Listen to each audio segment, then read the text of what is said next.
નળ છે પણ પાણી ક્યાં? કોર્પોરેટરે લોકો પાસેથી 2,000 ઉઘરાવ્યા. કોર્પોરેટરે કહ્યું, મેં પાણીનો કોઈ વાયદો નથી કર્યો. પાણી એ આપણી પ્રાથમિક જરૂરિયાત છે. જીવન જીવવા માટેની સૌ પ્રથમ જો કોઈ જરૂરિયાત હોય તે પાણી. મકાન, રોટી અને પાણી એ આપણી જરૂરિયાત છે. અત્યારે આપણે હાજર છીએ મક્તમપુરા વોર્ડની અંદર, ફતેવાડી ટાવર પાસે નસીમ પાલનની પાછળ જે રમઝાન સોસાયટી છે ત્યાં છીએ. ત્યાં કોર્પોરેટર દ્વારા પોતાનો બર્થડે છે, જન્મદિવસ છે, તેને ગિફ્ટ આપવાના લાલચ આપી અને લોકો પાસેથી 2,000 રૂપિયા લેવામાં આવ્યા. તે અમે નથી કહી રહ્યા, પણ અહીંયાના જે સ્થાનિકો છે, સ્થાનિકોનો આક્ષેપ છે કે આ રીતે અમારે પાસેથી 2,000 રૂપિયાની ઉઘરાણી કરવામાં આવી, નળ નાખવામાં આવ્યા પણ પાણી ના આપ્યું. એ સમયને 2 થી 2.5 વર્ષ વીતી ગયા છે. તે પછી હજી સુધી પાણીની સમસ્યાનો કોઈ નિરાકરણ નથી આવ્યું. ત્યારે સ્થાનિકો દ્વારા ફરીથી કોર્પોરેટરને જાણ કરી. કોર્પોરેટર રવિવારના દિવસે આવે છે અને કહે છે કે મેં પાણીનો કોઈ પણ વાયદો નથી કર્યો. ત્યારે આ પાણીનો વાયદો નથી કર્યો તો નળ કેમ આપ્યા છે તે પણ એક સવાલ છે. ત્યારે આપણે રમઝાન સોસાયટી અંદર છીએ. આપણી સાથે સ્થાનિકો છે. સ્થાનિકો સાથે વાત કરીએ કે કઈ રીતે એમને સમસ્યા હતી અને સમસ્યા કેટલા સમયથી છે અને જે કોર્પોરેટર દ્વારા કેવો વાયદો કરવામાં આવ્યો હતો. સૌથી પહેલાં હું તમારું નામ પૂછવા માંગીશ, નામ પૂછીશ અને કોર્પોરેટરનું શું નામ હતું, એમને કેટલા પૈસા માગ્યા હતા અને એ પૈસા માગ્યા અને કેટલો સમય થયો. નામ શું છે તમારું? હું જાહેદા મંડલી, રહેવાસી ફતેવાડી, રમઝાન પાર્ક 1. અમે પાણીની સમસ્યા માટે આજથી 2-2.5 વર્ષ પહેલાં અમે પાણીના મસલા માટે અમે અહીંયા બધા ભેગા થયા હતા અને આજે પણ અમે પાણીની સમસ્યા માટે જ આ બધાને ભેગા કર્યા છે. પણ અમે પાણી આજથી 2-2.5 વર્ષ પહેલાં પાણીનો અમે મસલો કાઉન્સિલર હાજીભાઈને થ્રુ અમે જાણ કરી તો એ આવ્યા હતા અને એ મને એમ કીધું કે હા, હું તમારા પાણીનો મસલો હલ કરી દઉં છું. આજે મારી બર્થડે પણ છે અને હું અહીંયા આગળ હું તમને ગિફ્ટના હિસાબે એ રીતને હું તમને આજ સહાય કરું છું. તો તમે હું સુધી તમને લાઈન પાણીની આપું છું અને અંદર જે પણ ખર્ચો થાય એ તમારો રહેશે. તો એના તમારે જે પણ આવશે એ ટોટલ તમારે બધા ઘર દીઠ તમારે આપવા પડશે. તમે એક ઘર દીઠ 2,000 રૂપિયા આપ્યા છે પાણીના આજથી 2-2.5 વર્ષ પહેલાં. તો એ 2-2.5 વર્ષ પહેલાં આપેલા પૈસા અમને નળ કનેક્શન તો આવી ગયું તરત જ, પણ નળમાં પાણી ટીપવું પણ આજથી 2-2.5 વર્ષ થયા. હજી બી પાણીની અમને સમસ્યા એની એ જ છે. તો એ સમસ્યાનો ઉકેલ માટે અમે એમને બોલાયા કાઉન્સિલર હાજીભાઈને. તો એમને જાણ કરી કે અમને આ પાણી અત્યારે અમારો બોર બગડ્યો હતો, કોમન બોર. તો અમે એમને કીધું કે અમને આ સરકારી પાણી નથી આવતું, તો અમને અમે પાણી નથી આવતું એનું કશું કરી આપો. તો કે મેં ગેરંટી વોરંટી આપી નથી નળમાં પાણી આવે એની. હું તમને ચોક્કસ એ પૂછવા માંગીશ કે તમે 2 થી 2.5 વર્ષ પહેલાં એમના દ્વારા કહેવામાં આવ્યું કે તેમનો જન્મદિવસ છે, જન્મદિવસના ભેટ રૂપી અડધા સુધી અમે તમને નળ નાખી આપ્યું અને સોસાયટીની અંદર જે કનેક્શન નાખવામાં આવશે તેના 2,000 રૂપિયા અમને આપો. તો હું પૂછવા માંગીશ, આ સોસાયટીની અંદર ટોટલ કેટલા ઘર છે, કેટલા લોકોએ 2,000 રૂપિયા અને ટોટલ કેટલી રકમ હતી? ટોટલ ઘર તો આમ 30 ગણાય છે, એટલે 30 ઘરે આપેલી રકમ એટલે 60,000 રૂપિયા જેવું થાય છે ટોટલ. સ્થાનિકોનું કહેવું છે કે 60,000 રૂપિયા આપ્યા છે કોર્પોરેટરને. કદાચ આપણે માની લઈએ કે કોઈ કોન્ટ્રાક્ટરને આપ્યા હોય અને કામ ન કર્યું હોય તો કદાચ આપણે માનવામાં આવે, પણ કોર્પોરેટરને 2,000 આપ્યા છે. 2,000 આપવાના અત્યારે 2.5 વર્ષ થઈ ગયા છે, છતાં પાણી નથી મળ્યું. નળ મળ્યા છે, પાણીનું એક ટીપું પણ નથી આવ્યું. અનેક સ્થાનિક મહિલા આપણી સાથે છે, તેમના સાથે વાત કરીએ. શું નામ છે, શું સમસ્યા છે, કયા કોર્પોરેટર દ્વારા 2,000 રૂપિયા લેવામાં આવ્યા હતા અને કેટલા સમયથી આ પાણીની સમસ્યા છે? અવારનવાર રજૂઆત કરવા છતાં તેમના દ્વારા શું જવાબ મળે છે? મારું નામ સમીમબેન છે. હું અહીંયા 6 વર્ષથી રહું છું. 2.5 વર્ષ પહેલાં હાજીભાઈએ અહીંયા પાણીની સમસ્યા માટે અમને કીધું હતું કે પાણી આવશે. હજુ સુધી પાણી આવ્યું નથી. એમની બર્થડે હતી એટલે કેક બધું કાપી અમને સ્વાગત કર્યું, ફૂલહારથી બધું થયું ને પાણી હજુ સુધી અમને મળ્યું નથી. ચોક્કસ હું કહીશ કે 2 થી 2.5 વર્ષ પહેલા તેમના દ્વારા વાયદો આપવામાં આવ્યો, 2,000 રૂપિયા લેવામાં આવ્યા. સીધી રીતે લેવામાં આવે કે આડકતરી લેવામાં આવે તે તમને નથી પૂછતો. તમારું કહેવું છે, તમારા આક્ષેપ છે, માન્યા છે અમે, બરાબર. તમે પાણી માંગો છો, પરંતુ એના પછી ફરીથી ચૂંટણી આવી એટલે ચૂંટણી વખતે ફરીથી તેઓ મત લેવા આવ્યા હતા. તો મત માંગવા જ્યારે એ લોકો અહીંયા પહોંચ્યા કોર્પોરેટર દ્વારા, કેમ કે અત્યારે પણ તેમનો જ વિજય થયો છે, તો તમારા દ્વારા એમ પાણી બાબતે એમને વાત કરવામાં આવી હતી?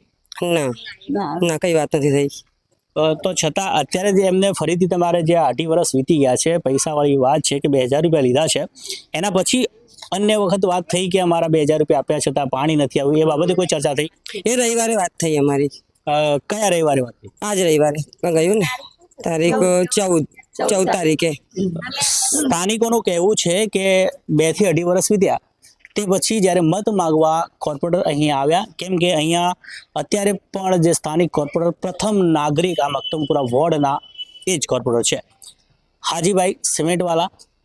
એ અહીંયા કોર્પોરેટર છે. અહીં આપણી સાથે એક સ્થાનિક આગેવાન પણ છે. સ્થાનિક આગેવાનને વાત કરીએ કે કેટલા સમયથી આ સ્થાનિકો દ્વારા તમારો સંપર્ક કરવામાં આવ્યો અને કેટલા સમયથી આ લોકોને સમસ્યા છે. શું નામ છે તમારું? કેટલા સમયથી આ સોસાયટીમાં સમસ્યા છે અને સમસ્યાની જાણ તમને કઈ રીતે થઈ? મને સોમવારના દિવસે અહીંના જે ચેરમેન છે બેન જાહેદાબેન મંડળી, એમનો ફોન આવ્યો કે ભાઈ અમે તમારી વિડીયો જોઈ છે, તમે જે રીતે કાઉન્સિલરોનો વિરોધ કરો છો તો કે અમે તમારી વિડીયો જોઈ તો તમે અમારી સોસાયટીમાં આવો. અમારા ત્યાં આજથી 2-2.5 વર્ષ પહેલાં કાઉન્સિલરશ્રીઓ આવ્યા હતા ને અમને પાણીના લાઈન આપવા માટે કીધું હતું ને અમે 2,000 રૂપિયા આપ્યા હતા, પણ આજ દિન સુધી પાણી આવ્યો નથી. તો મેં બેનને કીધું કે ભાઈ તમે તો આ વખતે પણ વોટ આપ્યા જ છે, હાજીભાઈ છે કોંગ્રેસ પાર્ટીમાંથી ભવ્ય વિજય થાય છે, તો કે અમે એમને કે વોટ તો આપ્યા પણ અમને એ ટાઈમે અમારું પર્સનલ પાણીનું બોર હતું, એ બોર ચાલતું હતું. હવે 8 દાડા પહેલાં અમારું બોર બગડી ગયું તો અમને કહેવાય કોર્પોરેશનના પાણીની જરૂર પડી. તો અમે જ્યારે અમારા નળ જે બૂચ જ લાગ્યા છે, તમે જોઈ લો કોઈ પણ પાઇપમાં નળ નથી, એ લોકોએ ઉપર કપલીને જ મારી છે. આ લોકોએ ખોલ્યું, પાણી આવ્યું નથી. તો હાજીભાઈને બોલાવ તો હાજીભાઈએ એમની સાથે ગેરવર્તન રીતે વાત કરી અને ગુસ્સે થઈને જતા રહ્યા. પછી આ બેને મારી જોડે સંપર્ક કર્યો ને મેં પછી તમને બોલાયો કે સ્થાનિકોની જે પણ પ્રોબ્લેમ છે આપના સમક્ષ મૂકું. સ્થાનિક આગેવાન દ્વારા મીડિયાનો સંપર્ક કરવામાં આવ્યો અને ઇન્ડિયા વોઇસની ટીમ હંમેશા લોકોની સાથે હોય છે અને લોકોની સમસ્યા તંત્ર તરફ ઝડપી પહોંચે અને તંત્રના જે બહેરા ખાન છે તેમાં જાગે અને તંત્ર લોકોનું કામ કરે તેના માટે હંમેશા તત્પર હોય છે. 0 ગ્રાઉન્ડ પર પહોંચે છે અને 0 ગ્રાઉન્ડ પર પહોંચીને લોકોની સમસ્યા સાંભળીને લોકોનું કામ ઝડપી થાય તેના માટે હંમેશા તત્પર હોય છે. ત્યારે અત્યારે આપણે મક્તમપુરા વોર્ડમાં છીએ. આપણી સાથે અન્ય એક પણ સ્થાનિક છે, નામ પૂછીને શું સમસ્યા છે, શું નામ છે ને શું સમસ્યા છે? मेरा नाम सिद्दीक उर्फ लाला, मक्तमपुरा सामाजिक कार्यकर्ता।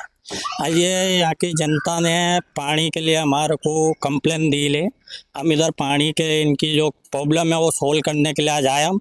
नहीं, ये एक जगह नहीं, ऐसी कई सोसाइटी में ऐसा है ना, कई सोसाइटी में काउंसिलर के नाम की बूम है, वो कुछ जगह पे ध्यान नहीं दे रहे हैं। जैसे यहाँ पानी के लिए जनता हैरान हो रही है, ऐसे उधर भी जनता पानी के लिए हैरान हो रही है। ऐसी कई सोसाइटी है। તમારા તમે સ્થાનિક આગેવાન છો, હંમેશા તમે આ વોર્ડની અંદર ફરતા હશો, સમસ્યાઓ તમારી સામે આવે છે. તમે ક્યારે કોર્પોરેટરનો સંપર્ક કર્યો અને તેમને કહ્યું હોય કે ભાઈ અહીંયા વિસ્તારમાં આ સમસ્યા છે, તમને કેવો જવાબ મળે છે? पहली बात तो कॉरपोरेटर अपनों को मिलते ही नहीं है, उनके ऑफिस पर जाते तो भी नहीं होते, न अपने फ़ोन करते तो कॉरपोरेटर कोई के फ़ोन नहीं उठाए, हमारी नहीं जनता के भी फ़ोन नहीं उठाते कॉरपोरेटर। ચોક્કસ આપણે વાત કરીએ. અહીંયા સ્થાનિકોનું કહેવું છે 2 થી 2.5 વર્ષ વીતી ગયા છે, પાણી નથી મળ્યું, માત્ર નળ મળ્યા છે. બર્થડેનું ગિફ્ટ આપ્યું, અડધા સુધી નળ આપ્યા, આગળથી પૈસા લેવામાં આવ્યા. સ્થાનિકોનો આક્ષેપ છે અમારી કોઈ પણ આના અંદર ઉમેરો નથી. સ્થાનિકોનું કહેવું છે કે 2,000 રૂપિયા લીધા છે, અંદાજે 60,000 રૂપિયાની રકમ સ્થાનિકોએ આપી છે. એ આગળ પાણી લાવવા માટે વધુ પૈસાની માંગણી પણ કરવામાં આવી તેવું સ્થાનિકોનું કહેવું છે. તે પૈસા નથી આપવામાં આવ્યા સ્થાનિકો દ્વારા, પરંતુ અહીંયા નળ આવી ગયા છે, 2 વર્ષ વીતી ગયા છે, 2.5 વર્ષ સમજો વીતી ગયા છે. ચૂંટણી આવી, ફરીથી મત મેળવ્યા, ફરીથી વિજય થયો, પરંતુ ફરીથી જ્યારે સ્થાનિકો દ્વારા અહીંયા કહેવામાં આવ્યું કે પાણી નથી મળ્યું, માત્ર નળ મળ્યા છે, ત્યારે કોર્પોરેટર દ્વારા એવું સ્થાનિકોને કહેવા અનુસાર કહેવું છે કે મેં તમને પાણીનો વાયદો નથી આપ્યો. તો આપણે માની લઈએ કે આ કોર્પોરેટર તરીકે આ જવાબ કેટલો યોગ્ય?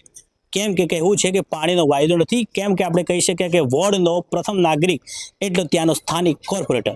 કોર્પોરેટરની સમસ્યા છે કે આ વોર્ડની અંદર કોઈ પણ સમસ્યા હોય તો તેને હલ કરવાને માટે જ તંત્ર દ્વારા એને અહીંયા મૂકવામાં આવે છે, સ્થાનિકો દ્વારા ચૂંટવામાં આવે છે અને મત આપવામાં આવે છે. કિંમતી મત આપીને તેને તંત્રને આગળ રજૂઆત કરે તેના માટે સ્થાનિકો તેને ચૂંટતા હોય છે. ત્યારે આ 2 થી 2.5 વર્ષથી આ સમસ્યા છે.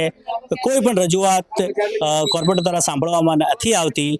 ત્યારે હવે જોઈ રહ્યું કે મીડિયાના માધ્યમથી ઇન્ડિયા વોઇસની ટીમે ઝીરો ગ્રાઉન્ડ પર પહોંચી છે. આગળ પણ તંત્રનો જવાબ લેવાનો પૂરતા પ્રયત્ન ઇન્ડિયા વોઇસ કરશે. ત્યારે આ સમસ્યાનો અંત ક્યારે આવે છે તે જોવું રહ્યું. India voice, Amit Parmar, Ahmedabad.